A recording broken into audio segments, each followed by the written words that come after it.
Depuis 1 an et demi, Irina se repasse cette vidéo de son fils Vladislav, la dernière qu'il lui a envoyée avant de disparaître sur le front de Donetsk. Dans son dernier appel, il disait « Maman, je suis désolé.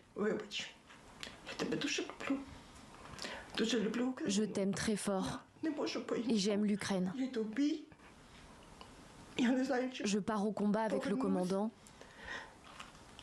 Je ne sais pas si je reviendrai, mais je ne peux pas faire autrement. » Irina a bien tenté de dissuader son fils de 25 ans d'y aller, sans succès. Depuis, pour elle, la vie s'est arrêtée. C'était horrible. J'ai ressenti des sentiments que je ne peux pas décrire. Ensuite, le soir, j'ai reçu une notification disant que mon fils était porté disparu. Irina fait désormais partie des milliers d'Ukrainiens sans nouvelles de leurs proches. Depuis le début de la guerre, près de 30 000 personnes sont portées disparues selon la police. Des soldats comme Vladislav, mais aussi des civils et des enfants, sont introuvables, mais pas déclarés morts.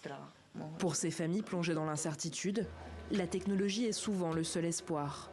Dans ce laboratoire de Kiev, la police récolte l'ADN des disparus. 18 000 échantillons ont déjà été traités. Plus loin, dans cet institut de recherche, les scientifiques utilisent la reconnaissance faciale. Ils passent au crible des photos postées sur les réseaux sociaux russes, une méthode habituellement réservée aux enquêtes criminelles. Nous constatons qu'il y a beaucoup de personnes disparues. C'est en voyant le regard de ces familles que j'ai compris le défi que cela représentait.